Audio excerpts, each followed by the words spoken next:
दोस्तों नमस्कार, आप देख रहे हैं एजीटीवी लाइव न्यूज। मैं हूं आर के अजय। दोस्तों वैसे तो आप कंगना रनौत के लगातार बयान सुनते ही रहते हैं। जो हिमाचल से मंडी से सांसद हैं वो सुर्खियों में बनी रहती हैं, कभी कुछ बोल जाती कभी कुछ बोल जाती हैं, बिना सोचे समझे बोल जाती हैं। हमें क्या बोलना चाहिए, पार्टी गाइडलाइन है या नहीं, पार्टी भी उनके बयानों से किनारा करते हुए कई दफ़ा नजर आई। और अभी भी कुछ दिन पहले जो कंगना ने किसानों को रेपिस्ट तक कह दिया था, क्योंकि जो किसान अनशन था, किसान आंदोलन था, लगभग सालों से ज़्यादा चला, उसके विषय में उन्होंने कैसी बात कहा कि वहाँ महिलाओं के साथ रेप होता था, लाशें लटकी हुई थी। शायद कंगना की शायद कोई 4-5 आँख होंगी, तो उन्होंने देख लिया और किसी को दिखाई नहीं दिया, न किसी मीडिया को दिखाई दिया, सिर्फ दिखाई दिया तो कंगना को दिखाई दिया। और इनके बयान इतने अनर्गल होते हैं, जब भी मीडिया पे आती हैं कुछ न कुछ ये ऐसा बोल देती हैं कि बीजेपी पार्टी को शर्मिंदा होना पड़ता है, नरेंद्र मोदी को शर्मिंदा होना पड़ता है, पूरी पार्टी को शर्मिंदा होना पड़ता है इनके बयानों से। अभी आपने देखा, कल की बात है, सोशल मीडिया पे तो आप देख ही लिए होंगे, हर जगह इसकी चर्चा है, क्योंकि इन्होंने कहा जो इन्होंने इमरजेंसी फिल्म बनाया है, उन्होंने कहा सेंसर बोर्ड ने मेरी फिल्म रोक दिया है, जबकि 6 सितंबर को ये फिल्म रिलीज होने की तारीख भी तय हो गई थी। इनका कहना है भाई फिल्म में कुछ ऐसे आपत्तिजनक सीन हो गए, तभी तो सेंसर बोर्ड ने उस सीन को काटने के लिए आपको कहा। और वैसे भी सिख समुदाय जो संगठन है, उन्होंने भी सेंसर बोर्ड तथा सरकार से इसको रुकवाने के लिए गुहार लगा रहा था। इसमें कुछ सीन तो होंगे जो सेंसर बोर्ड ने कहा होगा आप इसको हटाइए, तब आपकी फिल्म रिलीज करें। इनका कहना है, मेरा कहना नहीं है सर। दोस्तों इसी सिलसिले में हर वक्त ये राहुल गांधी पे तंज करती रहती, कांग्रेस पे तंज कसती रहती हैं, और बीजेपी हर वक्त इनके बयानों से किनारा काटती रहती है। और अभी जो है इनके बयान को लेकर जेपी नड्डा जो बीजेपी के राष्ट्रीय अध्यक्ष हैं, उन्होंने कंगना को बुलाया और नसीहत दी कि आप ऐसा क्यों बोल जाते हो बिना सोचे समझे। लेकिन लगता है कंगना पे इसका कोई असर ही नहीं हो रहा, जो जी में आता है वो बोल जाती हैं। पहले एक्टर थी, चलो कोई बात नहीं, एक्टर को भी ऐसे शब्द नहीं बोलना चाहिए, ये नहीं कह रहा हूँ सही बोलती थी, वो एक्टर थी तो नहीं। और अब उनके ऊपर जिम्मेदारी है, पार्लियामेंट की सदस्य हैं, सांसद हैं, और कोई बात हो तो पार्लियामेंट में आवाज़ उठाएं, जो उनका अधिकार है। लेकिन इस तरह से बयान देना कितना सही है कितना गलत है, इसी को लेकर दिल्ली के एक निगम पार्षद हाजी समीर जी हैं, जो कांग्रेस से हैं, शास्त्री पार्क से वार्ड नंबर की 213 के सांसद हैं, जो गांधीनगर विधानसभा में आता है। उनसे मैंने जानने की कोशिश किया कंगना के बयान जो दे रही हैं उसके कांग्रेस की नीतियां क्या हैं, आपके क्षेत्र में कोई प्रभाव इससे पड़ता है या नहीं पड़ता। बहुत सारी बातें किया हाजी समीर जी से, जो आप इस खबर में देखेंगे। दोस्तों जिस सांसद को चाहिए जनता की आवाज़ उठाने के लिए चुना जाता है अपने क्षेत्र की समस्या, लेकिन वो सांसद देखिए किस तरह से अनर्गल बयानबाजी कर रहा है, जो आप इस खबर में देखेंगे।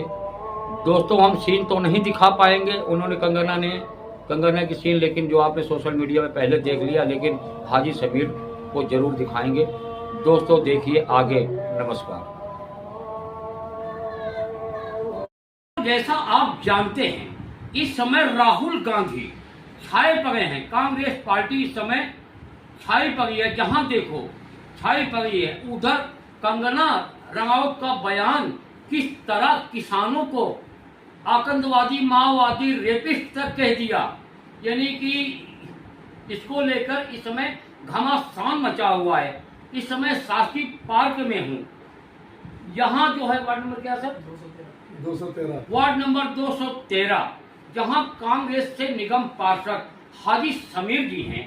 अब मैं बात करना चाहूंगा, जानने की कोशिश करूंगा आपका इसमें विचार क्या है। जो कंगना रनौत ने कहा किसानों को माओवादी, उग्रवादी पहले ही कहा था, अब तो रेपिस्ट भी आ गया, यानी कि बहुत सारी बातें हैं और कुछ क्षेत्र के विषय में भी बात करूंगा। ये आपके सामने कांग्रेस से निगम पार्षद हाजी समीर जी से मैं बात करूंगा। जैसा कि आपको सब पूरे देशवासियों को ये पता है कि एक गांधी देश की आज़ादी के लिए निकला था, तो उनकी लड़ाई गोरों से थी। आज राहुल गांधी की लड़ाई मन के कालों से है, मन के कालों से लड़ाई है। तो ये लोग बहुत बौखलाए हुए। एक कौन ऐसा नेता है जो दीवाना देश में चला और 4000 किलोमीटर पैदल चल दिया। तो ये हिम्मत चाहिए, पद का लालच नहीं है उनको। पद की जरूरत क्या है, और उनको तो देश बनाने की जरूरत है। जो कांग्रेस ने देश बनाया था, आज भाजपा ने उस देश का नाश कर दिया। हिंदू मुसलमान, जहाँ देखो हिंदू मुसलमान भाई को भाई से लड़ाने का काम पार्टी करती है। क्या है? अच्छा, जैसे आपने कहा भी राहुल गांधी को कोई पद नहीं चाहिए, आपका कहना, मेरा कहना नहीं है। राहुल गांधी को कोई पद नहीं चाहिए, देश के लिए कर रहे हैं। लेकिन वहीं भाजपा का आरोप है राहुल गांधी कांग्रेस पार्टी पर लगातार प्रहार करती जा रही। राहुल जी चाह रहे किस तरह सत्ता हाथ में आए, कहीं पीडीए का मुद्दा, कहीं जो है जाति जनगणना और संविधान लेके हाथ में घूमते रहते हैं। और क्या जो है संविधान, ये क्या जो बीजेपी के शासन में संविधान पे खतरा है? आपको एक चीज देखना चाहिए, पिछले 10 सालों से बीजेपी की नीयत में फर्क था, जब तो नेता विपक्ष नहीं बनाया था। आज राहुल गांधी ने नेता सदन बनने के बाद, एलओपी बनने के बाद आपने देखा है कितनी जगह बीजेपी यूटर्न में आई है। सर एक बात बताइए, आप कह रहे हो विपक्ष का नेता नहीं बना, विपक्ष के नेता की संख्या कितनी होनी चाहिए? यानी कि कम से कम नहीं 55 से 60 सीट होनी चाहिए। कांग्रेस की सीट कितनी थी उस समय? कहाँ से विपक्ष का नेता बनाए? एनसीपी और सारे दल मिला के प्री पोल अलायंस जो होता है, तो उसका वो एक दूसरे का वोट लेके चुन के आते हैं। तो वो एक तरह से साझेदार होते हैं, उनको सबको मिला के बनाना चाहिए, सबको मिला। हाँ, और ये तो अब ऐसा है, ये बीजेपी सरकार घबराई हुई है। अच्छा सर, जैसे 2027 में दिल्ली में विधानसभा का चुनाव है, तो यानी कि कांग्रेस की स्थिति क्या है? 25 में नहीं, हाँ सॉरी, यूपी में 2027 में दिल्ली में 25 को है, फरवरी या मार्च के महीने में है। वो मेरे से कंफ्यूजन हो गया, तो बात यूपी की निकल आई, दिल्ली की स्कीम पर सॉरी। तो सर क्या रहेगा दिल्ली के अंदर, कांग्रेस का कैसा रुझान आएगा, क्या लगता है आपको? कांग्रेस पार्टी दिल्ली में मजबूती से चुनाव लड़ेगी। अब जो केजरीवाल जी के झूठे वादे, बिजली फ्री, पानी फ्री, आज तुमने देख लिया कितना बुरा हाल दिल्ली का। आधे घंटे की बारिश में दिल्ली का बुरा हाल हो जाता है। राजेंद्र नगर में 3 बच्चे मरे। अगर नालों की रिसील्ड हो गई होती तो वो बच्चे नहीं मरते, और वो देश का भविष्य बनते, कोई आईएएस बनता, कोई आईपीएस बनता, तो वो देश में उनका योगदान होता। तो आम आदमी पार्टी तो फेल है, निगम में इनकी इच्छा नहीं है सरकार चलाने की। मेयर सारा दिल्ली का फंड की मालिक मेयर बन गई है, किसी को फंड नहीं। आज हमें 2.25 साल जीते हुए हो गए, लेकिन कहीं कुछ भी नहीं करवा पाते। जनता हमसे बहुत उम्मीदें करती है, लेकिन आगे फंड ही नहीं होगा तो क्या करवा पाएंगे। ये बीजेपी और आम आदमी पार्टी आपस में लड़ते हैं, ये दोनों एक ही सिक्के के दो पहलू हैं। अच्छा, आप कह रहे हैं एक ही सिक्के के दो पहलू, लेकिन कांग्रेस के साथ साथ गठबंधन में, इंडिया गठबंधन में केजरीवाल जी शामिल है, तो ये इसका मतलब दिल्ली के लिए चुनाव में गठबंधन नहीं होगा 2025? क्या लगता है आपको? ये कांग्रेस 2025 में अलग चुनाव लड़ेगी, अच्छे मजबूत से चुनाव लड़ेगी। वो गठबंधन था, इंडिया गठबंधन है। इंडिया गठबंधन देश के लिए था, ये दिल्ली के लिए है। तो दिल्ली के तो पंजाब में गठबंधन नहीं हुआ जब भी चुनाव हुआ। तो अब हमेशा कांग्रेस दिल्ली की जनता के लिए खड़ी है, खड़ी रहेगी। अच्छा सर, आइए अब कुछ क्षेत्र की बातें कर लेते हैं। ये तो हो गई पूरे देश और राष्ट्र की बातें मान लो। तो आज के जैसे आपने फंडिंग के बारे में कहा, फंड नहीं आता, मेयर जो है फंड इशू नहीं करती, हम जनता का काम नहीं करा पाते, ये आपका कहना है। लेकिन वाकई में जनता की शिकायतें भी हैं क्षेत्र में, कहीं गंदगी की, कहीं उसकी की। क्या कारण है? घटते कर्मचारी के कारण आप नहीं काम करा पा रहे। एक तो एमसीडी में किसी वार्ड में 600 कर्मचारी है, किसी में 450 है, किसी में 200 है, किसी में 250, और अनऑथराइज में सबसे कम कर्मचारी होते हैं। कुछ एरिया मेरा 40% वार्ड अनऑथराइज है, तो वहाँ कर्मचारी ज़्यादा कम होते हैं। लेकिन हम साफ सफाई अच्छे से कराने की फुल कोशिश करते हैं। अब इतना बड़ा क्षेत्र है, वार्ड है, कहीं कुछ रह जाता है, कूड़े की समस्या तो डेली की होती है। तो हम तो अपनी तरफ से 100 में 100 नंबर देने की कोशिश करते हैं। कहीं कुछ रह जाता है, छूट जाता है, तो ये तो कूड़ा का आज है, अगर एक दिन छुट्टी पड़ जाती है तो डबल काम हो जाता है। तो सारा बढ़िया से चल रहा है। बाकी लोग शिकायत विरोधी तो विरोध करेगा।